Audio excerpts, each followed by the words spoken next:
언젠가 제 딸이 저한테 그러더라고요. 아빠는 친구들이 모두 목사님들 뿐이야? 목사님들 말고는 친구가 없어? 제가 그 말을 듣고요. 속으로 뜨끔했어요. 맞는 말이거든요. 아무래도 목사님들이랑 만나서 교제하고 이야기하는 게 저는 솔직히 편하거든요. 관심사가 같고 말이 잘 통해요. 정보 공유도 되고 또 힘든 일을 서로 나누고 공감해 줄 수가 있거든요. 그래서 목사님들하고 만나서 고민을 나누는 것도 저는 그 시간이 좋아요. 반면에 고등학교 때 친구들을 만나면요. 주로 술 마시거든요. 그 틈에 앉아 있는 게 좀 불편해요. 그래서 모임에 나가는 게 꺼려지는 것도 사실이에요. 하지만 딸의 말을 듣고 난 다음부터는요. 제가 어떻게든 친구들 모임에 나가려고 노력합니다. 나가기 싫어도 억지로 나가려고 노력합니다. 여러분들은 어떠십니까? 교회를 오래 다니다 보면요. 어느 순간에 보면 내 주위에 다 교회 다니는 분들만 모여요. 교우들과 함께 지내는 게 이게 익숙해지고요. 또 편해요. 특히 나와 비슷한 또래 사람들과 같이 어울리는 게 편하고요. 물론 교우들이 도움이 많이 됩니다. 구역 모임이 도움이 많이 돼요. 오랫동안 그들과 사귀었기 때문에 그분들을 신뢰할 수 있고요. 또 내가 내 고민을 말할 수 있고요. 또 내가 힘들 때 그분들이 나에게 조언해주고 내가 흔들릴 때 나를 붙들어주고 나를 위해서 기도해주고 아주 주변에 이런 분들이 있으면요. 아주 좋은 거죠. 하지만 교회 안에 있는 분들과만 이런 관계를 유지하지 마시고 교회 밖에 있는 분들과도 우리가 교제를 해야 됩니다. 예수님은요, 다양한 분들을 만나셨어요. 사실 찾아오는 사람들을 모두 만나주셨죠. 또 예수님의 제자들을 보면요, 신분이 다양하고요, 배경이 다양합니다. 그 중에 보면은 의외였던 사람 중에 하나가 알페오의 아들 레위입니다. 레위의 다른 이름은 마태예요, 마태. 마태복음의 그 마태요. 레위라고 불리던 마태는요, 당시에 사람들이 꺼려하는 직업을 가진 사람이었어요. 오늘 14절 말씀을 같이 읽겠습니다. 예수께서 길을 가시다가 알페오의 아들 레위가 세관에 앉아 있는 것을 보시고 말씀하셨다. 나를 따라오너라. 레위는 일어나서 예수를 따라갔다. 레위라고 불리는 마태가 살던 곳은요, 가버나움이라고 갈릴리에서는 큰 도시였어요. 그런데 어느 날 나라에서 통행료를 받기 시작한 거예요. 가버나움에 들어오는 사람들은 다 통행료를 내라는 거예요. 이 배경을 잠시 알아보면요. 예수님이 태어날 때는요. 헤롯 대왕이 이스라엘 전체를 다스렸어요. 근데 헤롯 대왕이 죽은 이후에 세 아들이 영토를 물려받았어요. 그러니까 아켈라오는 예루살렘을 비롯한 남쪽 유다 땅을 주로 받았고요. 안티파스는 갈릴리 지역을, 그리고 빌립은 갈릴리 북쪽과 동쪽을 물려받았어요. 그러니까 나라가 하나였는데 영토가 이제 셋으로 나뉜 거잖아요. 그러니까 국경이 생겼어요. 그러니까 국경을 넘어갈 때 통행료를 받기 시작하는 거예요. 그러니까 사람들 입장에서는 황당하죠. 옛날에는 여기를 공짜로 다녔는데 마음껏 왕래했는데 이제는 어느 날 갑자기 돈을 내라는 거예요. 성문 앞에서 군사들이 지키고 앉아가지고 돈을 안 내면 안 들여 보내주는 거예요. 레위라고 하는 마태는 이 헤롯 왕가를 위해서 일하는 사람이었어요. 세금을 받는 세리였어요. 세무공무원, 세리는 꽤 안정적인 직업이죠. 아니, 도시가 존재하는 한 세무공무원이 필요하잖아요. 또 헤롯 왕가가 존재하는 한 세리는 필요하잖아요. 그러니까 세금을 계속 받는 일을 해야 되는 세무공무원이니까 꽤 안정적이죠. 게다가 돈을 만지는 일이니까 콩고물이 떨어지기도 해요. 그래서 세리들은 부유하게 살았어요. 대부분 부유했어요. 근데 사람들은 세리를 어떻게 했어요? 싫어했죠. 내 돈 받아가는 사람을 누가 좋아해요? 싫어하는 것뿐만 아니라 경멸했어요. 매일 세관에 앉아가지고 사람들의 싸늘한 눈초리를 받으면서 돈을 받는 게 세리였던 마태가 하는 일이었어요. 어느 날 예수님이 이 마태를 찾아오셔서 말씀하시는 거예요. 나를 따라오너라. 아니, 나를 따라오면 내가 지금 월급에 얼마를 더 주고 내가 앞으로 너에게 뭘 약속해 주겠다. 무슨 조건이나 약속 같은 것은 하나도 말씀 안 하시고 그냥 나를 따라오너라 말씀하시는 거예요. 더 이상 헤롯 왕가를 위해서, 로마 황제를 위해서 일하지 말고 나와 함께 하나님의 나라를 위해서 일하자는 예수님의 부르심이었어요. 여러분 같으면 이런 예수님의 부르심에 어떻게 반응하시겠어요? 고민하지 않겠어요? 내가 이렇게 계속 사는 것이 옳으냐? 늘 고민해 왔던 마태였지만 예수님이 부르시면은 고민이 될 수밖에 없었어요. 내가 이 젊은 랍비 예수님을 따라 나설 것인가? 근데 나 같은 사람이 자격이 되나? 내가 세리를 그만두면 우리 식구들은 뭘 먹고 사나? 그 짧은 순간 수많은 생각이 마태의 머릿속에 있었을 거예요. 고민이 될 수밖에 없었죠. 누가복음 5장 28절은 이렇게 말합니다. 레위는 모든 것을 버려두고 일어나서 예수를 따라갔다. 레위라고 불리는 마태가 예수님을 따르기로 결심한 것은요, 마태에게는요 일생일대의 결심이에요. 성경에 보면 아브라함이 본토 친척 아비 집을 떠나가지고 가나안을 향해서 간 것을 대단한 일인 것처럼 얘기하잖아요. 마태에게는 이 사건이 아브라함이 부르심에 순종한 것과 똑같은 일생일대의 사건이고 결심이었어요. 하나님의 부르심에 아브라함처럼 믿음으로 반응한 사건이었어요. 마태는 예수님에 대해서 뭘 알고 있었을까요? 예수님은 그 당시에 소문에 어떤 분이셨냐면 놀라운 능력으로 사람들을 고쳐주는 사람, 병을 고쳐주는 놀라운 능력을 가진 사람, 새로운 가르침을 주는 젊은 랍비, 선생님 정도로 사람들에게 알려져 있었어요. 마태도 어쩌면 먼 발치에서 예수님이 가르치는 모습을 봤을지도 몰라요. 예수님이 마태를 직접 지목해서 찾아오셔서 부르셨다는 거는요, 뭘 의미해요? 예수님이 마태가 누구인지 알고 계셨다는 거예요. 마태가 어떤 사람이라는 것을 예수님이 알고 계셨다는 거예요. 사람들은 마태에 대해서 뭐라고 그랬어요? 너는 세리야. 너는 나쁜 놈이야. 너 같은 놈은 하나님의 백성이 아니야. 라고 일반 사람들은 생각을 했는데 예수님은 뭐라는 거예요? 마태, 너도 하나님의 백성이다. 너도 하나님의 백성이니까 하나님의 백성답게 살아라. 라고 지금 부르고 계신 거예요. 예수님이 마태의 잠재력을 인정하시고 제자로 불러주시는 거예요. 나중에 마태가 자신이 경험했던 예수님을 소개하는 책을 쓰잖아요. 그게 바로 마태복음이에요. 마태복음에는 마태가 생각하는 예수님이 어떤 분인지 나와 있어요. 예수님을 단순히 선지자 중에 하나가 아니라 우리가 기다려왔던 메시아, 하나님의 아들, 왕으로 오신 예수님이라고 마태는 우리에게 예수님을 소개하고 있습니다. 마태는 이렇게 결심을 한 다음에요, 마지막으로 송별 파티를 엽니다.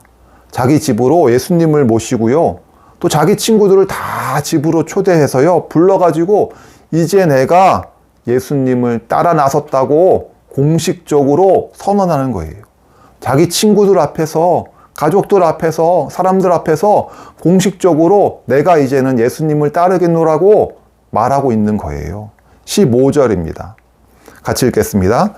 예수께서 그의 집에서 음식을 잡수시는데 많은 세리와 죄인들도 예수와 그의 제자들과 한자리에 있었다. 이런 사람들이 많이 있었는데 그들이 예수를 따라왔던 것이었다. 마태의 집에 송별 잔치를 하려고 모였어요. 근데 모인 사람들이 다 누구예요? 죄다 세리들이었어요. 그렇겠죠. 마태의 친구들은 다 세리들밖에 없잖아요. 마태의 친구가 누가 있어요? 세리밖에 없죠. 그 잔치에 누가 참석했어요? 예수님이 중요한 손님으로, 주빈으로 그 자리에 참석하신 거예요. 예수님이 그 잔치에, 세리들이 모인 잔치에 참석하는 것이 예수님의 명성에 도움이 될까요? 예수님의 사역에 도움이 될까요? 어떨까요? 전혀요. 전혀 도움이 안 돼요. 예수님이 세리들이 모인 곳에, 죄인들이 모인 곳에 어울려서 함께 먹고 마시고 잔치를 벌였다라는 소문이 금방 났어요. 사람들이 수군거리기 시작합니다. 아니, 예수라는 저 젊은 선생님은 하나님이 보내신 분이라면서, 아니, 저 사람들이 지금 세리인 거 모르나? 저 사람들이 죄인인 거 모르나? 아니, 어떻게 저런 사람들과 어울려 다녀? 어떻게 저런 사람들과 먹고 마시지? 라고 비판하기 시작했어요. 16절 같이 읽겠습니다. 바리새파의 율법학자들이 예수가 죄인들과 세리들과 함께 음식을 잡수시는 것을 보고 예수의 제자들에게 말하였다. 저 사람은 세리들과 죄인들과 어울려서 음식을 먹습니까? 당시의 세리들은요, 창기와 더불어서 죄인의 대명사였어요. 세리들은요, 다 유대인들이잖아요. 핏줄은 유대인이 맞잖아요. 근데 유대인의 회당에는 못 들어가요. 철저하게 사람들로부터 배척당하는 사람들이었어요. 너희가 핏줄은 유대인이 맞지만 하나님의 백성은 아니라는 거예요. 세리의 법적 증언도 효력이 없었어요. 사람들이 생각하는 세리는 매국노고 도둑놈이었어요. 의도하지 않게 죄인과 접촉만 해도 그 죄인의 죄가 나한테 오염된다고 생각했던 그런 시대에 죄인들로 매도받았던 세리와 같이 앉아가지고 음식을 나눠 먹고 식사 교제를 한다는 건요, 생각도 못할 일이에요. 상상도 못할 일이에요. 있을 수가 없는 일이에요. 하지만 예수님은요, 사람들이 어떻게 생각하느냐, 사람들의 평판에 아랑곳하지 않고 평안하셨어요.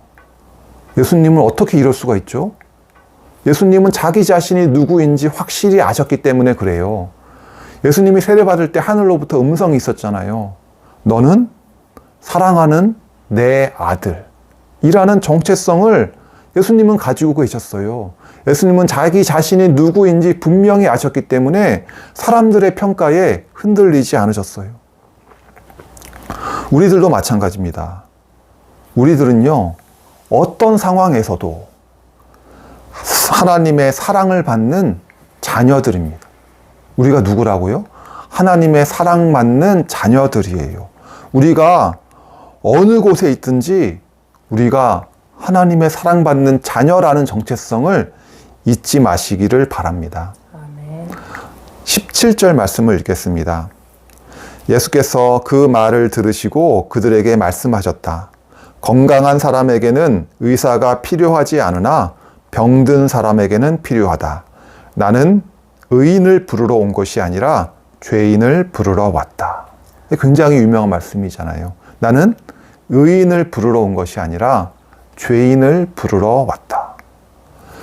누가복음 18장에는요, 바리새인의 기도와 세리의 기도가 이렇게 두 기도가 동시에 나와요. 제가 한번 읽어드릴게요.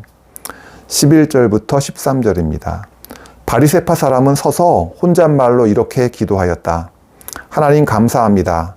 나는 남의 것을 빼앗는 자나 불의한 자나 간음하는 자와 같이 다른 사람들과 같지 않으며 더구나 이 세리와는 같지 않습니다. 나는 일해에 2번씩 금식하고 내 모든 소득의 11조를 바칩니다. 그런데 세리는 멀찍이 서서 하늘을 우러러볼 엄두도 못 내고 가슴을 치며 아 하나님 이 죄인에게 자비를 베풀어 주십시오 하고 말하였다. 하나님은 바리새인의 기도와 세리의 기도 중에 누구의 기도를 들으실까요? 하나님은 세리의 기도를 들으세요. 하나님은 자신을 높이는 사람을 낮추시고 자신을 낮추는 겸손한 사람들을 높여주십니다. 자신이 죄인임을 인정하고 자신의 한계를 알고 하나님의 구원을 받아들이는 사람들, 지금도 하나님은 그런 사람들을 찾고 계십니다. 제가 한 주간보호센터에 가서 예배를 준비하고 있었어요. 이 어르신들이 예배 드리려고 나란히 쫙 자리에 앉아 계셨어요. 근데 나란히 앉으신 두 어르신이 서로 대화를 하시는 걸 제가 들었어요. 한 분이 이러시는 거예요. 어느 교회 다니세요? 그랬더니 옛날에 다니다가 말았어요. 그러는 거예요. 그랬더니 그러지 말고 다시 교회 다니세요. 그랬더니 그분이 그러는 거예요. 여기가 교회잖아요. 그러는 거예요. 제가 속으로 맞다 맞아 그랬어요. 한 분은 교회를 건물로 생각하신 거고 또 한 분은 성도들의 모임을 바로 교회라고 생각하신 거죠. 교회가 교회 건물에만 한정되지 않고 세상 속으로 확장할 수 있었으면 좋겠어요. 풍선이 부풀어 오르듯이, 이스트를 넣은 반죽이 부풀어 오르듯이 복음이 교회 밖으로, 세상 속으로 파고 들어가고 세상을 변화시킬 수 있었으면 좋겠습니다. 또 다른 요양원에서 제가 90세 넘으신 어르신이 계신데 그분이 아주 정정하세요. 정신도 또렷하시고 늘 겸손하시고, 근데 그분이 저한테 그러시는 거예요. 내가 요양원에 와서 하나님이 나를 부르셨다는 것을 깨달았다. 이 말씀을 하시는 거예요. 요양원에 와서, 요양원이 어떤 곳이에요? 사실 절망의 장소거든요. 나는 죽어서 이 요양원을 나간다. 난 살아서는 이 요양원을 못 나간다. 이게 보통 요양원에 들어오신 분들의, 노인분들의 마음이잖아요. 근데 이 절망의 장소인 요양원에 와서 내가 전도를 받고 하나님의 말씀을 듣고 믿음으로 반응하신 거예요. 그래서 새해 첫날 예배를 드리는데 저한테 와서 이 말씀을 하시길래 제가 깜짝 놀랐어요. 그리고 내가 얼마나 감사했는지 몰라요. 하나님은 교회에서도 역사하시지만 교회 밖에서도 역사하신다. 하나님은 우리가 예상하지 못했던 장소에서, 예상치 못했던 시간에 의외의 사람을 부르고 계신다. 제가 이거를 깨닫고 감사했어요. 오늘 세간에 앉아있는 의외의 사람, 그 마태를 부르시는 것처럼 하나님은 지금도 사람들을 부르고 계신다. 바리새인들은요, 착각한 게 있어요. 자신들은요, 노력을 했어요. 자신들은 제사장 수준의 정결을 유지하려고 노력을 했어요. 그러다 보니까 자기들 이외의 사람들하고는 이만큼 거리를 두기 시작한 거예요. 이게 바리새인들이 빠진 함정이라고 저는 생각해요. 우리가 이 바리새인들의 함정에 빠지지 말아야 된다라고 저는 생각을 합니다. 오늘 말씀을 정리하겠습니다. 새해에는요, 교제하는 사람들이 더 늘어나시기를 바랍니다. 세리들의 잔치에, 죄인들의 잔치에 참석하신 예수님처럼 말이에요. 우리가 하나님의 자녀라는 정체성은 유지하면서 교제의 폭을 넓혔으면 좋겠습니다. 하나님의 자녀가 어떻게 사는지 하나님을 모르는 사람들에게 여러분이 직접 보여주시기를 바랍니다.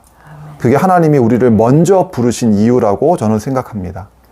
복음이 우리를 통해서 교회 밖으로, 세상 속으로 확장되는 올 한 해가 되었으면 좋겠습니다.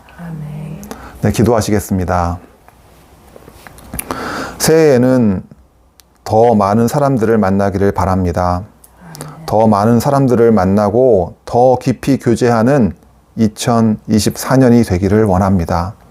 나는 의인을 부르러 온 것이 아니라 죄인을 부르러 왔다 말씀하신 예수님처럼 우리가 교회에 있는 사람뿐만 아니라 교회 밖에 있는 사람들과도 더 관심을 가지고 또 그분들을 품고 기도하기를 원합니다. 하나님을 모르는 사람들에게 하나님의 자녀가 사는 모습을 직접 보여주기를 원합니다. 주님이 주시는 평안 가운데 세상 속에서 겸손하면서 당당하게 살아가는 하나님의 자녀로서 살아가는 우리들 모두 되게 하여 주시옵소서. 감사하며 예수님의 이름으로 기도했습니다. 아멘.